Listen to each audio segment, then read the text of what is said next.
Saturday. Christmas comes early.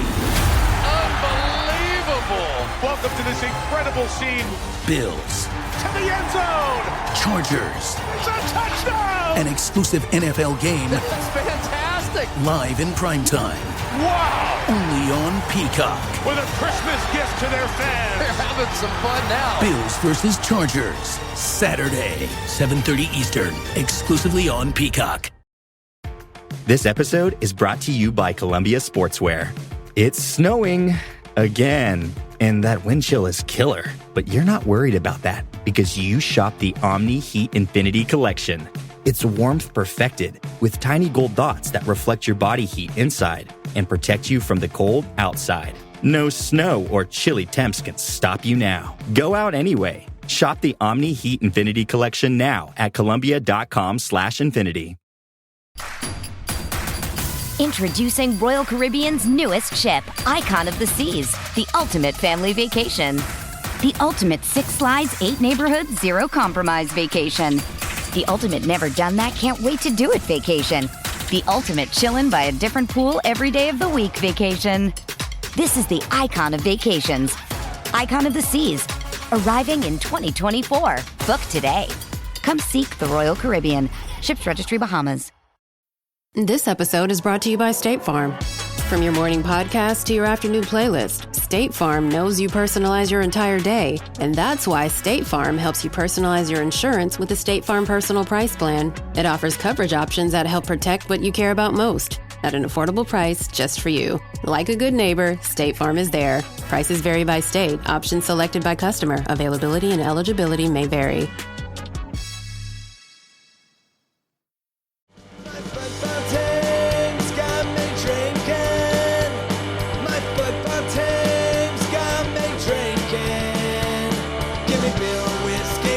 Anything to shake this mood I'm in. My football team's got me drinking. Back at it again with another shade of blue and another win over STL. Sporting Kansas City absolutely toasted those raviolis from across the state. We are the KC Soccer Journal. Please do go subscribe, rate, and review wherever you get your podcasts. It would help tremendously our team of dedicated volunteers that we have here at the Journal. And I actually have a large gathering of our team here at the Journal. I brought in a HOARD to help us cover one of the most memorable nights in the history of those hallowed grounds at Children's Mercy Park. I have with me longtime fan, blogger, photographer, and just general thought leader among Sporting Kansas City Nation, Thad Bell. I've also got Robert Russert, former beat reporter and lyrical waxer for Sporting Kansas City. I don't know if that's a word. He's the English teacher here. You got to take that up with him. I have another true 96er. Ben Gartland is here. He's the second longest tenured member of the KC Soccer Journal. No. Oh. He's the longest. The longest. Here before Thad. Here before the founder. Yes. I'm not sure how that works, but Ben Gartland is here. Yeah. The 3 longest. There we go. The 3 longest. Cody, Thad, and Ben. The 3 longest tenured are here.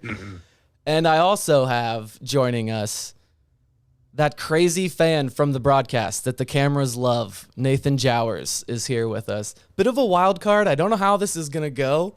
He's never been on the show, first timer, but I've been meaning to kind of unleash him on the universe here. So you guys got some. I'm going to share some great opinions here. So. St. Louis fans are going to be at me, man. Yeah.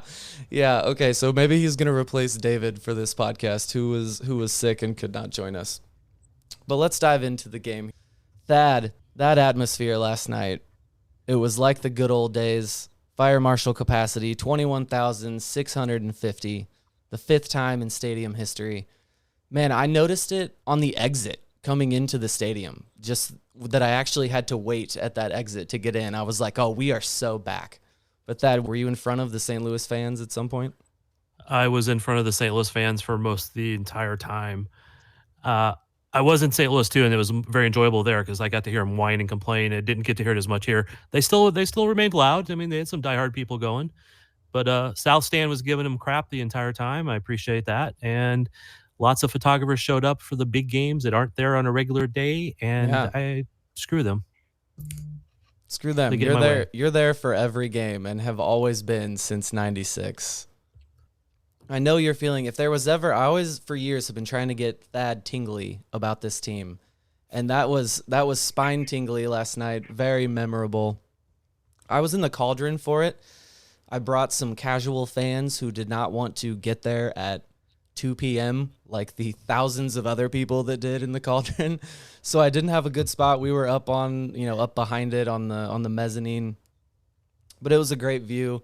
Didn't hold anything back. It was the Cauldron was what we remember it to be. It was loud, man. The roar from Ndenbe's goal, and it was spine tingly. It gives me chills, Thad. It was a lot of fun, man. I can't say it was the best game I've ever been at for the feeling, because I will reserve that for finals, but that was damn fun, man. One of the most memorable of all time, for sure. Ben Gartland, let's bring you in. We don't get to hear from you often. One of the most diehard fans of this team. What did you think of this game last night? Speaking of all time, this is going to be one of the best memories of this rivalry. Damn straight. You know, there are moments that define rivalries that the other team can never take away.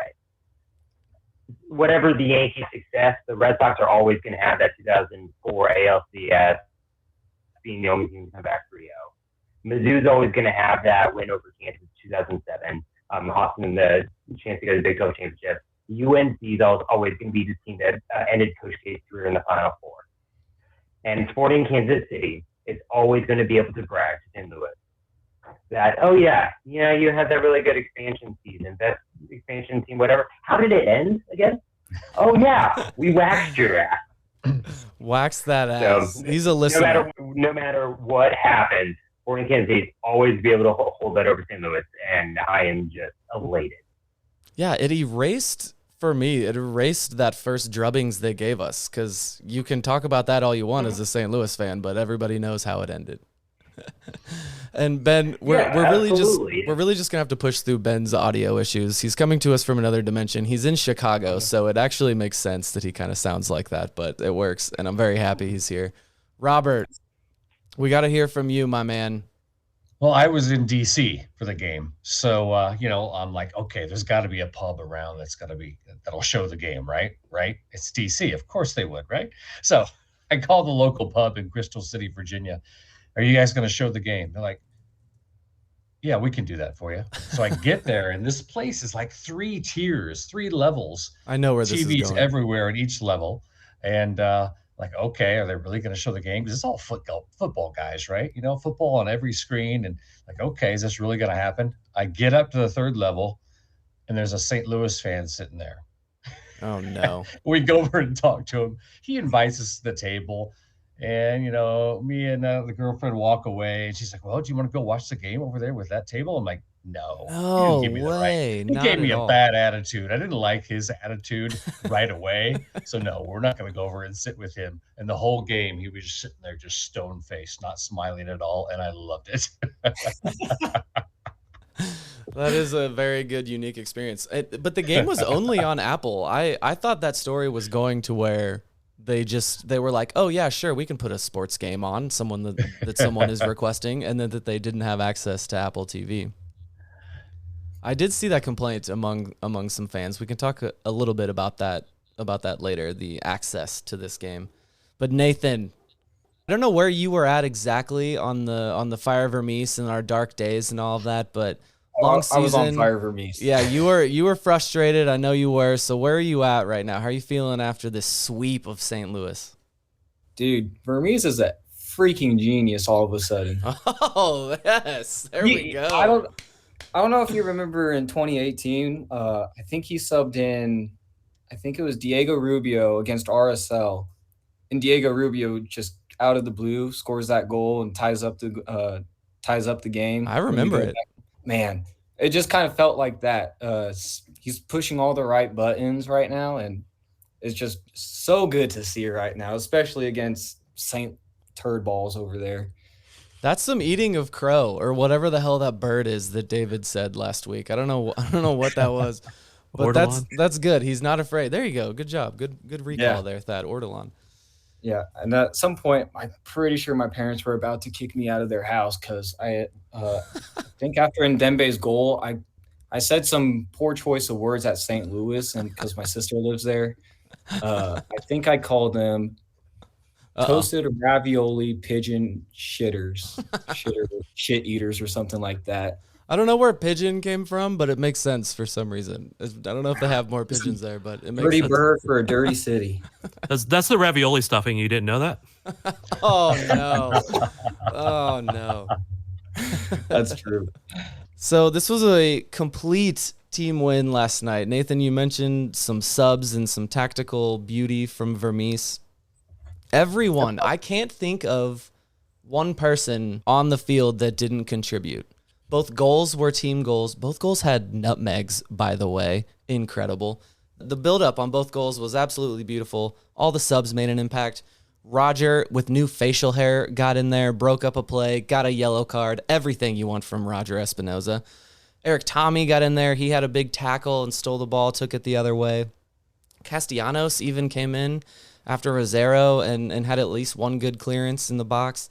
So every single person did something good. When I was literally going through the roster, I could think of one thing that every player did, and I was missing Remy Voltaire. And then while watching the game again, I saw two moments from him, not necessarily big moments on the field, but there was a moment where Fontes, in frustration, kicked the ball against the boards, and I was ready to see a yellow card from it, and he got away with it. The ref wasn't looking. And as Fontes was running back into the box, Remy was giving him the use your head, be smart, that kind of thing, keeping him on a level ground. And then after the goal, when they were after Logan's goal, they ran over to the fans, and they were all right by the fans. Remy gave some hugs to fans. What a guy! Even every player made an addition to this game. Thad. Every single one of them, especially the St. Louis players. Oh. Yeah, the players, we can talk a little bit about that, but they were lacking some big moments from their big players. Should we have some Gadi Kinda appreciation? Yes, Klaus. Klaus was missing, him and his questionable heritage. Robert, Gadi Kinda had another great game. Eric Tommy, who was playing really good, we thought he had a handle on that spot. And through no fault of Eric Tommy, really, Gadi Kinda was just, you had to put him on the field again, and he did quite well. Well, if you saw Peter's quotes before or after the last game, or maybe it was a game before that, but Kinda, made a point to say, hey, I'm ready to play. I'm back in it. He's got a lot going on family-wise, back at home. With what's going on there. And, he told Peter, hey, I'm ready to go. And Peter put him in there, and Gadi has been fire since. David likes to talk about Polito being press resistant.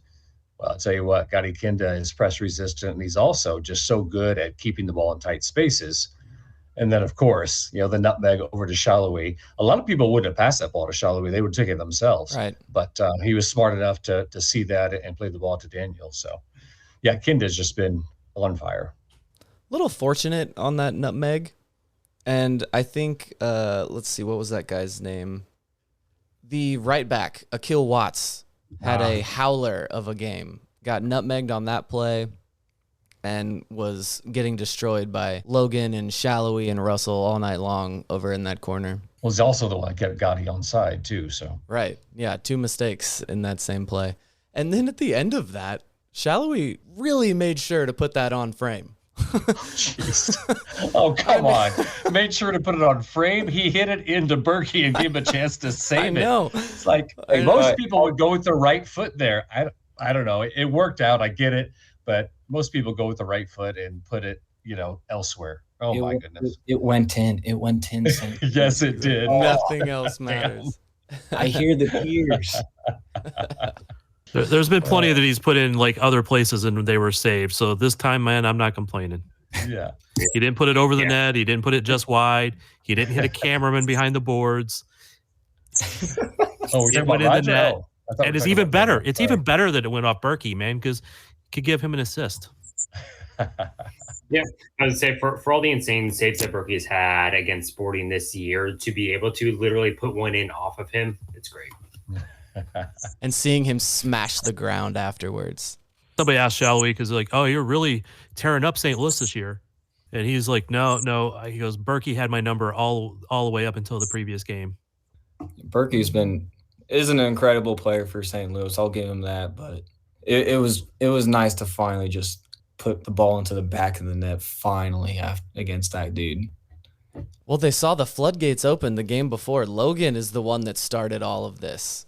Just put it on his back, said, screw this. He's not a superhero. The goal's pretty big. I'm kicking it at him.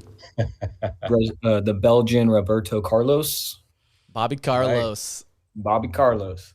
Twellman said top 3 attacking left back in MLS during the broadcast. I don't know. Certainly the last couple of weeks he has been. Yeah. He's not prone to hyperbole at all. Yeah, really. But no, Cody, we're talking about players here, and I put the note in there, spine. Tell you what, you talked about Remy a little bit earlier, and when you don't hear about Voltaire or Radoya, that's often a good thing because they didn't, show, they weren't a sieve in the midfield or whatever. But they had their moments, but they have just been so solid. And Rosario and Fontes just repelling cross after cross, blocking shots, pressuring the ball in midfield. So, those penetrating balls aren't played or whatever.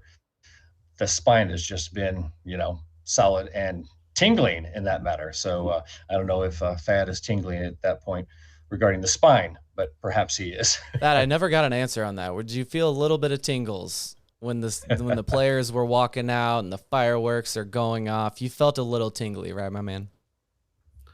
No, that's nerves at that point. Okay, how about tingly? Tell me you were not tingly during the sway after the game. I was running to the press box, to the conference room. I just can't get him.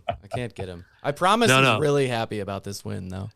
No, I will say I was, you could, I don't like tingly, but yeah, I will go with that. I was taking photos of sad face St. Louis fans. I was trying to find good shots of, that's what I count people on you who for. just had their lives crushed because they knew that they were such a better soccer city than Kansas City. So, Dad, I saw you at the San Jose game. I tried calling out to you, but you couldn't hear me, obviously. It was during the penalty kick shootout. I don't know if you guys have seen Thad run, but that dude was on a mission. Yes. He got that camera out quicker than anybody else over there. It was great. Nathan, have you not watched media games? I mean, Thad moves, man. They don't show that on TV, and plus I was on. Well, I was being facetious, but yeah. I don't remember running for that, man, but yeah, I was there. It's because you were just. I might have.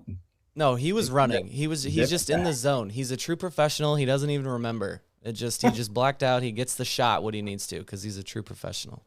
No, I was already down there. I had it already planned out where to be. Oh.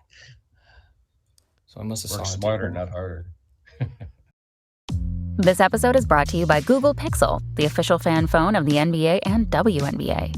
The new Pixel 8 and Pixel 8 Pro are built different. How? Take the Audio Magic Eraser tool. It helps block out distracting crowd noise so your play-by-play commentary sounds crystal clear.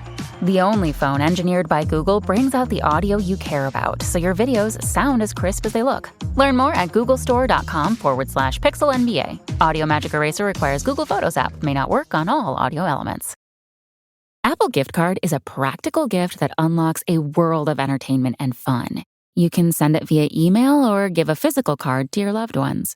Your friends and family can spend it on their favorite Apple services, including Apple subscriptions. Apple Gift Card can be used to buy all things Apple. Products, accessories, apps, games, movies, TV shows, iCloud Plus, and more. Visit apple.com for details and to send Apple Gift Cards to your friends and family this holiday season.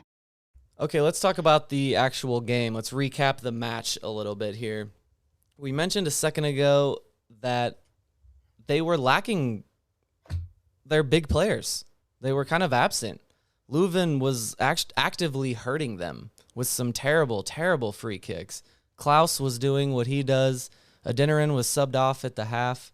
Thad, what happened to their playmakers in this game? Kansas City. I mean, I saw a lot of St. Louis fans because I was looking at a lot of their social media and stuff and saying about how their players were all bad, but you give no credit to Kansas City when you say that. If somebody's doing a free kick and it doesn't go where they want it to, maybe the guy wasn't in the right spot to be there. But Kansas City played well, and I think it got into their heads. When they beat them last game, it was in their heads, and it would have taken them to get probably a lucky goal for them to really be truly in the game, and they got a lucky goal. Fortunately, it was not till the end. The only goals they scored over this entire series were a slop goal off a corner kick that bounced around the box and literally an accident, a mishit cross. And that's from a defense that we were worried about for a very long time this season. So, Robert, Vermes did win the tactical battle. Even a former Vermes out man, Nathan, gave him credit for this one over Bradley Carnell. The key, it wasn't even really a mystery. It seemed like after 10 minutes into the game, they just realized that you beat that midfield diamond of St. Louis by switching up the play. Long balls across the field, which this team has done consistently, even through the bad times. We have those guys that can switch up the play and the guys that can handle that cross and then do something with it. So, Robert, what did you think of all of the switches of play in this game? Well, that was very important. And then you get in the left side where you've got the triangle of Gotti, Logan, and Shallowy, and attacking the 23-year-old Watts. I mean, that was clearly a mission. But also just our movement off the ball with Polito, his gravity that he has, making runs and pulling defenders away or into space that we want him to be. Like on Logan's goal, the defender comes to Polito up his backside. Logan makes the run, and that's one thing we've been really doing well is moving into spaces that are vacated. And we weren't doing that so much earlier in the season, but certainly worked like a charm against St. Louis. Yeah, you mentioned Polito in there and overloading the field. The key was after those crosses and after switching the field, that Polito was another guy that was overloading the side that before they were switching properly, because they did eventually get tired and they weren't keeping up with these quick switches of play. St. Louis. Yeah, on Logan's goal, Taylor Twellman showed how Baum was flat-footed. Just watch Logan go right by him. So they did those quick passes in the box. It's like St. Louis kind of stops defending after a certain point. I've seen it on other plays that they do. They worry about a first 1-2, and then they kind of just are like waiting for someone to shoot, and then they ball watch a little bit. And Logan just crept behind that defender and had a beautiful open shot. St. Louis finished with the lion's share of possession again, over 50%, which has been a death wish for them this season. They cannot play with the ball. They don't know what to do with it. And I think that is, of course, why the full year of stoppage time that was played in this game felt like so long, because Sporting Kansas City was content to give them the ball. There were times where I keep thinking it's like we could have kept possession there for a little bit. Like, keep possessions. We don't need to be giving it to them. Their goalie is so far up. But that's just what has worked against this team. They don't know how to be patient. They don't know how to work the ball around. I don't think they have the skill and the players to do it. And yeah, the tactical battle was won wholeheartedly in this one. Yeah, after the first 15 minutes, Sporting had a lot of possession, and then it was the second half where St. Louis kind of was given the ball and couldn't do anything with it. But we certainly had a really strong spell there that we had a couple of chances. Well, and one thing that I think worked really well for Sporting was that when they did have possession, they were making the most of it. They were using quick restarts. They were using short, quick passes. They were using that time to put so much pressure on St. Louis so that it was both. They were both having to play on the back foot whenever Sporting Kansas City had the ball, and which they're not used to doing. And then like you said, they don't know how to work with possession. So it was just really well done by Vermes. Build up to the first goal, absolutely beautiful. Logan and Denbei takes it over on the side. A quick 1-2-3, I guess, because Gotti Kindo was mixed in there. And Logan just did it again, didn't he? 2 goals, channeling his inner Seth Sinovic to be the man of these last 2 games. I think he was the X factor. Alan Polito played great. Daniel Shallowy has played wonderful, but the key there's an X factor. The margins were thin in this game, and Logan has just been incredible, Robert. Yeah, I mean, I'm a guy who for a long time was not very appreciative of Logan's ability going forward because it wasn't very good. It's only been these last 5 or 6 games. But my favorite part of it all, do you see his smiles after both of his goals? It's just such a relief and such a joy in him. And just that's my favorite part for sure. Oh, you're so right. I actually, my favorite part of it was that he did just instantly the pure joy and smiling, and then remembered like, oh, I'm badass. I'm puffing my chest out now. I'm too cool for this. And then he just went straight face and did the pointed his head. Vermes talked about how he and Logan had a talk earlier in the year, and Logan was like, I want to play. I want more time. And Peter was telling him that he was not, you didn't come into camp in shape. You need to work hard. You need to take this. And he praised about how hard he worked and how he got in shape and everything. And that's what he's being rewarded with now, is that playing time and getting those goals. The second goal was spurred by Taylor Twellman saying that a sub needs to happen and that Sporting has not been doing anything. And then they instantly went on a run. A great finish from Daniel Shallowy. He has been, I didn't mean to dismiss him earlier to talk up Logan and Denbei, because Shallowy has been incredible, immense in these last, I guess 11 games now? 7 of the last 11 that Sporting have won. He's really turned it on. He was one of the guys I pointed to at the beginning of the season that we needed more from, and he's really been giving it to us, Thad. Yeah, especially this last part of the season. I mean, he got some goals early, but he's just been playing really well. Even if he didn't score, he's just been playing exceptionally well and getting up there, creating chances, helping out other people. So what was that move on Denbei's goal? Was it a 180 spin and then a nutmeg to Polito? What was that? How did he do that? 180 spin, flick, nutmeg. I don't know. Yeah. It was so beautiful, though.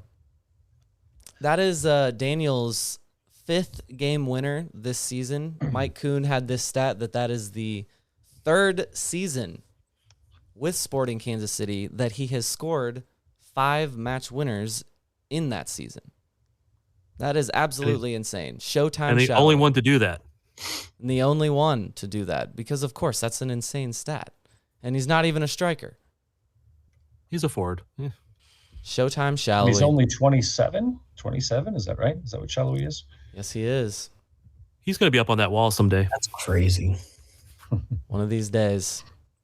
The Hungarian homegrown hitman. Beautiful. I like Assassin. I love a good alliteration. I like hitman because it's alliteration. Yes. I know. Thad and I on the same page there. And that makes him a Triple H. He's a Hungarian homegrown hitman. So after the 2 goals, I think everyone was like me and they just felt like one was coming at a certain point. And it did in the most ridiculous fashion. An accidental mishit cross floats off the post and into the corner. The only 2 goals they scored were not ones necessarily to be proud of. Those are the goals that Crystal Palace scores against Manchester City. They got something to hang their hat on. They got a goal. I mean, a goal followed by the longest stoppage time of my life. And that's not even me complaining about how long the stoppage time was. I think at the very, very end, I think it maybe went a minute too long. Ismail Elfath gave them at least 2 more chances than I think were necessary. But the 12 minutes, I actually predicted 12 minutes off the bat. And that made a lot of sense for me. But it was filled with, we had all of that injury time because of some scary injury moments. We had a bad tackle, horrible tackle from Danny Rosero, and he paid for it. He got hit with a knee in the face and was stretchered off. Thad, we don't have any word on Rosero yet, do we? No, he was asked about it in the press conference, and he said that he hadn't even been back to find out anything about him. He goes, I don't even know what happened. And I think it was Chad that goes, oh, he was hit in the face with a knee. He goes, yeah, he'll be all right. Good Lord, Pete. In 3 weeks, he will be, yeah. Yeah. I mean, he's got some time. Hopefully that's absolutely nothing, because he's been so solid for this team since he finally settled down and got integrated with the team. I've liked Rosero. I don't know about all you guys, but I think he's massive for us. Yeah, and I kind of thought he was going to get a red card there, but that moment and how long that it took, the shift in momentum, and then also having to bring in Castellanos, who has had a troubled season this season. It felt like a red card. The way that the momentum shifted, the way that we were bringing in this fresh guy right off the bat to have to defend this. Was anybody else really kind of scared when Castellanos came on? Yes. Yeah. Okay, good. I thought I was the only one. Yes, It turned out to be a good sub, apparently. So I mean, it was good enough, right, Robert? Well, I mean, you guys are talking earlier about, Vermes, blah, blah, blah. Our first sub, that was our first sub, guys. The 85th minute, that was our first sub of the whole game. Yeah, we had 2 in the 85th minute. That's like, where are the subs? When are they going to come on? And that was the first one. But, Castellanos, he's a great team player. He really is. His heart and soul is with this team from the times that I've interacted with him. And, coming on, sure, that's a tough situation, but I was feeling pretty good because I like Robert. And then there was another moment with Gadi Kinda. I didn't see this in the Cauldron until I watched the replay, but man, he had a really ugly, really scary looking injury. I saw him down. I kind of was assuming a little bit of gamesmanship, but a guy who has had knee injuries, the way that knee buckled and overextended, Thad, that was scary. Yeah, I was a little worried when it happened, but after the game, he seemed really fine, man. So he was happy. He was bouncing around. And yeah, Robert, you are right. That was the first sub. It was him but 2 came on. Eric Tommy came on for Polito. Yeah. Castellanos came on for Rosero. But they had Shelton up at the same time as Tommy. He was going to be coming in at that moment. And when Rosero got hurt, they shifted it and brought in Castellanos. And then Shelton came in later for Johnny. Yeah. That tackle on Yarrow on Shalui, that one was pretty nearly bad too as well. Yeah, it could have been cleated him in the ass. Yeah. And then Taylor Twellman's on the broadcast saying, "What the hell? This needs to be a red card on Shalui. There's just no one. I don't understand why." And that's just a whole conversation we'll probably have later about Taylor Twellman on St. Louis games. Well, Nathan, I'm going to skip right past the way you pronounce Shallowy, and I'm not going to fine you because it's your first time. Oh, what did I say? But you're so right about Taylor Twellman just did not see that foot go directly into Shallowy's ass. I don't know what he was just, he was looking at something else. I know the job they do is not easy. There's a lot going on. So I understand missing one look that we're all staring at. But yeah, he was not understanding the call on that. He thought Daniel was about to get a red card for it. Yeah. He was calling for about 3 red cards on SKC players last night. It's been really funny listening to both Sporting Kansas City fans and St. Louis fans complaining about Taylor Twellman being a homer for the other team or being too beneficial to the other team. I didn't hear anything from anybody last weekend from the game. St. Louis fans did not like his performance last week. They were saying that he was like overcompensating, so he didn't seem like he was impartial. Which honestly, I could see that. I've felt that a couple times. But also, he's just telling it like it is. He's acknowledging how great Sporting Kansas City have been playing, how great the players are playing. He is obsessed with Logan and Denbei, almost as much as I am obsessed with Logan and Denbei. It's also oddly obsessed with Alan Polito. Yeah. Yeah, he was like, "Oh, I could watch this from Polito all night." And I mean, he's right. If he's not scoring goals, the impact he's making is immense for us. So get those assists and we'll keep getting these wins.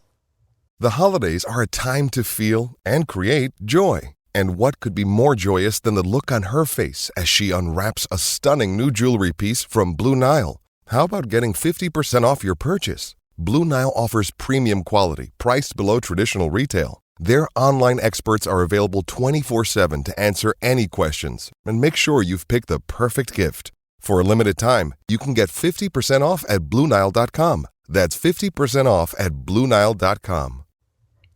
We mentioned the 3-week break. We've got some nagging injuries, a lot of ices on legs after that game.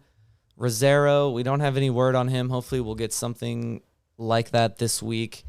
But it sounded like almost Vermes was just acknowledging there was some gamesmanship there, and he wasn't worried about his player being stretchered off the field. So we got 3 weeks for Rosario to recover. Gadi Kinda also had that bad injury where he was taken out for a little bit. He was dealing with nagging injuries. He's also got some time to recover. But Thad, Polito had a massive bag of ice on his knee, and there was a limp. I don't know if it was because he was carrying 10 pounds of ice on that leg or if because it was hurting or what, but he did get subbed out, and there are a lot of nagging injuries on this team. He got taken down hard a couple times too, man. I mean, you talked about some other guys, but he got taken down pretty hard at a couple of them. Because I kind of go through, I see moments of the game differently than people watching it, and I also don't see things everybody else sees. But I saw him get taken down, and I got a shot of him just going down really hard with one of those tackles. So it could be that. Hopefully, it's not anything serious, but I don't think it is if he's walking around. And I don't think 10 pounds of ice will bother as strong as his legs are. Nathan, where do you stand with Alan Polito and his new contract and 1 goal since signing?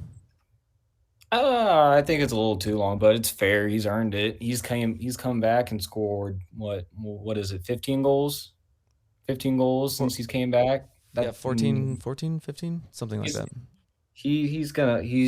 He's up there for not newcomer of the year, comeback player of the year. Absolutely. He's been special for us this season. I think a lot of people are with you on that. Maybe a little too long with given his age, but he's that guy. He's been the difference maker for us. Yeah, but he could just be like another. I mean, he's not exactly David Villa, but he could maybe turn out to be like that. Don't say that. Don't say that. David Villa was just trotting around the middle of the park for a little bit. Polito is always going to do that running, I hope. Scores a halfway banger. We'll take that. So the 3-week break, is this a good thing for a team with nagging injuries? Or, Thad, is this a bad thing for the hottest team in the league to have to sit and wait for the next 3 weeks? I don't think it's a good thing, but everybody's going to be affected by it the same way. I mean, even teams will have to play this next weekend. They're still going to have 2 weeks off. So everybody's going to be affected by it. So I know Vermes said that again, that was a challenge that he's going to have to face, and he's going to have to figure out some way to keep them hot. And I don't know if they're going to call up a USL team somewhere to train against and try to kick the shit out of them or what, but he'll be doing something to try to keep them sharp. Robert, are they going to be fit for this next game? You know, they were talking about how Johnny's been carrying his injury for I didn't quite even a while, mention him. actually. Yeah. So I'm hoping that these 3 weeks are really good for Johnny, because Johnny at full strength is just going to make it that much better. But overall, I think, like you said, that every team's going to have to deal with this layoff, and I don't think it's going to be a major thing. And most teams are dealing with at least some injuries. I mean, most don't have as many injuries as Sporting has had, obviously, but most of them have at least some. So they've dealt with it pretty well so far. The second half of the season, not the first third, but I think the layoff might impact us in that right now is the hungry attitude we have, and you've got to keep feeding that for that 3 weeks, and have it when you start right away at those 90 minutes. So we'll see. There was something that Tolman mentioned on the broadcast that, there is that hungry attitude. There is that momentum that Sporting's been carrying, but also this has been going on since May 1st. So this is more than just form. This is actually who the team is. And I think that this layoff would hurt a team that has a bunch of momentum coming in, but it's looking more and more likely that it's going to be Houston, who we end up with in the next round, depending on how the rest of this match goes tonight. But Houston's on a similar run of form where they have lost once in league play since July to Sporting Kansas City. We are awaiting the finish to game two between Houston and RSL. Houston won game one and they are up at the half. Nathan, I share the sentiment with a lot of fans that everything after this point feels like gravy. It's all just going to be good after this. No expectations, nothing like that.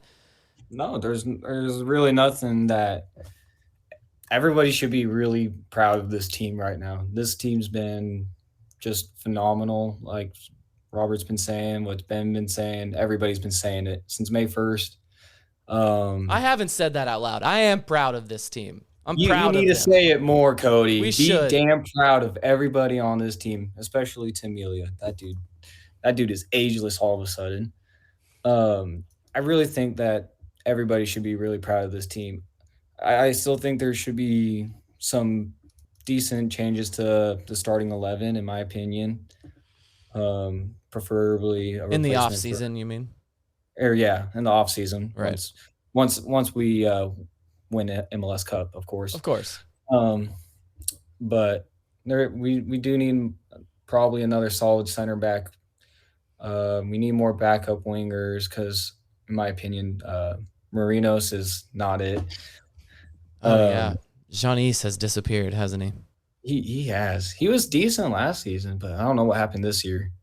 But as for expectations, as the rest of these playoffs go, just vibe with it, guys. Yes. Just vibe. Yes. I love it. Just vibe with it. That's definitely Thad's general aura. Thad, do you have expectations for these next games?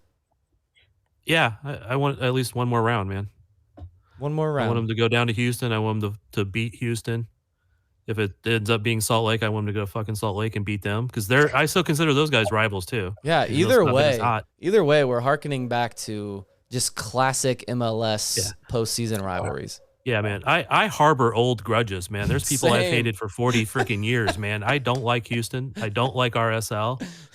I was explaining to a friend of my daughter's tonight, like why we don't like Houston, and I explained to her why we don't like RSL. It goes back to the fight we had in preseason with RSL, man. Screw them. I want them to lose. I want Sporting to beat them. And Who do you I want to beat advance more? them. Do you want to beat Houston or RSL more? RSL. Yeah, I don't know who I want to beat more. I think RSL is better this season. We just beat Houston not very long ago. Yeah. And we also just beat RSL not too long ago. Oh yeah, that's true. Yeah, we've beaten all 6 remaining teams. We've beaten pretty much everybody. You know, RSL did screw us up on the playoffs a couple years ago, so that's maybe the one to hate more. Oh, dude, that game was heartbreaking. I know. But hey, for me, guys, the sad thing, in a sense, if you're going to pick one sad thing, is the crowd in St. Louis, the crowd in Kansas City, this last game. You're not going to get that in Houston or RSL. So that's to me is disappointing because I just love that atmosphere. If it's in Houston, you guys going? I'm broke. I only got 20 hours of vacation left, and I have to use that at Christmas time. Thad, didn't you hear at the beginning of this? I said we're volunteers for this. We don't have a sponsor sending us to Houston to cover the game. Well, I think we need to seek a sponsor to at least pay for gas, man. I'll drive. I'm down. Drove to the St. Louis game and came back at 1 in the freaking morning. So. Oh yeah, that's a fun drive right there. Yeah. You had 3 other people to keep you awake, so that was good. And just think of how fun the trip back from Kansas City to St. Louis was for all those sad St. Louis fans on Sunday. It's a beautiful thought. So sad. That makes me even happier. Thank you. And to think St. Louis fans are so funny after they lose. It's just amazing. It was the first time we hosted them, I was walking outside the Cauldron, and there's this one guy going, "God, this is such a shit city. I don't even understand why it even exists. It's like, who even made this barbecue?" I'm like, oh, good God, Lord. dude, you just lost one game, man. Calm down. No, they get regularly dunked on by the rest of MLS. And this isn't just me like being petty and calling our rivals like not good at banter, but I repeatedly see people getting owned from St. Louis from a bad take or just them not being good at this banter. I need to see someone. There's a guy on Reddit that is he's just really mean. I guess he's maybe one of the best banterers for them. But no, Meme Monday was just running a train on St. Louis on the MLS subreddit. If you are bored this week, scroll through the MLS subreddit. It is a wonderful, wonderful place to be. Peter Vermes was getting vindicated there. There's the bus and the train meme for Peter fucking Vermes busting through the bus. And That was so good. that might have been my favorite one. And then if you look at the comments, he's getting respect from other teams. There's a Houston Dynamo fan in there, like calling him a legend. And yeah, man, that's the Peter Vermes lovers are still out there. People were just pretty quiet this season. In some fairness, almost every expansion team comes in hot and hard and think they're the God's gift to soccer. St. Louis may came in hotter and harder in that, but almost all of them do. And it's always good when they get 2 or 3 years in. Austin was a little bit bad. Seattle was terrible. Toronto was terrible. Atlanta was terrible. They've all those fans bases were like they think they're God's gift to soccer. St. Louis has a little more attitude because they do actually have a history in soccer. It's just not been in this century. It's from 100 years ago. Yeah, they won 2 Open Cups or something. In years, it was like 5, but it was like back in the 30s. Yeah, something like that. Still a low number from like 3 different teams. Yeah, and they were amateur teams. What's our favorite name to call St. Louis? They've had a lot of names in their first year, a lot of ways to make fun of them. We've got Dog Food FC. We've got Alphabet Soup. I really like Alphabet Soup. That's a good one. And then you've got, of course, St. Louis City FC. The all caps, the all pinks, St. Louis Shitty. That's a great one. St. Louis Shitty. I think that might be my favorite. That's what I've been calling them. Thad, what's your favorite name to call St. Louis? I don't know, man. I've struggled with that because, again, I don't want to hate on St. Louis too much since that's where I was born. But that's why I was really excited for this. I like when you talk bad about your hometown. I want to talk bad about the team more than I do. But even a lot of the team stuff was pretty first class what they did. But okay, well, all those names I gave you, those are team specific. Yeah, I mean, for a while I was kind of calling them the St. Louis Square Cuts because the pizza thing. That's a pretty good one. I like that. I'm still trying to come up with what I do kind of like the all pinks though, because that will just irritate the shit out of them. No, I think they're proud of the pinks. I think they like that. They call them their pink jerseys. Also, up close, it is more pink than I thought. At a distance, it's like off red and maybe a little pinkish, but yeah, walking through their sad fans exiting the stadium, it's pink. My sister's boyfriend gets mad at me every time I'm telling him why is he wearing pink, and he's like, dude, it's city red. Okay, well, good. They are bothered by it then. And yeah, I guess if they don't officially call it pink, like the official branding is city red. So yeah. Well, official branding isn't always very accurate. I mean, Kansas City Current isn't really teal either. So no. Okay, boys, we can wrap up here. Thad, anything we've missed from this? You want to get in a final word? Yeah, I mean, I still like the fact that we have more names than they've had playoff games. What are all of our names? What do you mean? Wiz, Wizards, and Sporting. Oh, I didn't even get that. I'm sorry. That was good. Robert, what about you? First of all, gateway to the off season, because like Ben said earlier, we're going to be able to hold that over them for the rest of our lives. So I like that one.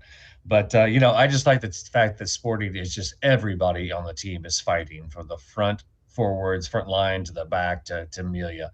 I mean, let's not discount Melia's save on Klaus about the 68th minute as well. So, but I just love how this team is fighting right now as a unit. We did not even mention that save from Melia. That was a big moment. We all kind of knew. We knew Tim Melia was going to have to come up with one of those moments. Yeah. And he did. And it was delicious that it was off of Klaus. And he did kind of the same thing that he did the week before that. And very untree-like. Yes. He got down low for that one. Nothing like a tree, because Tim Melia is great. So where do we stand on building him a statue? My God, after that game, there's so many statues need to be built. Logan and Denbe's form on the stunner at the away game, that should be a statue. Daniel Shallowy's working his way into a statue. You know what? We just need a whole statue of this team right on the... Well, the Melia statue, the question is, do you have to have a penalty spot, 12 yards in front of him? Somebody messaged me saying, no, it needs to be a brick wall. Nobody's ever thought of that. I'm like, I'm pretty sure St. Louis has thought of that. Robert, that's actually a good idea. They should do this in the Sprint Plaza. Tim Melia's statue could be like a whole area, and they do the whole penalty box and everything. I like this. We're working. Kids could come up and like shoot balls at it, and before the game, just bounce it off there. It'd be like being saved by 10 But they'd never score, so they'd walk away pissed off. We should seriously shout out to all the fans that came out yesterday. They were just incredible. Yes, give a shout out to the fans. I wasn't even there, and they were so loud, and it was just crazy on that first goal. While talking about the atmosphere, we didn't even talk about how the difference in the stadium for that first game where St. Louis came here and this game where they came here. Sporting Kansas City fans packed that stadium. I was a little nervous about it, just knowing that St. Louis is going to be planning this in advance. They're going to be buying up tickets immediately. And I was very worried about, the casual fans that are just like, we all kind of decide to go the day of. We've been here before. We have a history. This isn't our Super Bowl on our first season that we're doing this. So I was really kind of expecting to see more red in that stadium, and it was great to see them confined to that little corner. Agree. And I had to watch it without sound, guys. Actually the sound I had was all the football fans cheering for the Dallas Cowboy Eagles game. But then I rewatched it tonight, and my favorite part was when St. Louis tried to boo in Denver. Yes. And we just cheered over them. It was just dueling cheers. Logan and Denbe was a hot button issue in this game. Every time he touched it, it was boos and cheers. That's our guy, the Cavs in full effect. Indefinitely. Sporting! Don't seem so tough, and 3 own goals ain't all that rough. Our skipper has just been sent off. Supporters strong have all gone soft. My football team's got me drinking. My football team's got me drinking. My football team's got me drinking. Give me beer or whiskey, wine or gin, anything to shake this mood I'm in. My football team's got me drinking. My football team's got me drinking. My football team's got me drinking.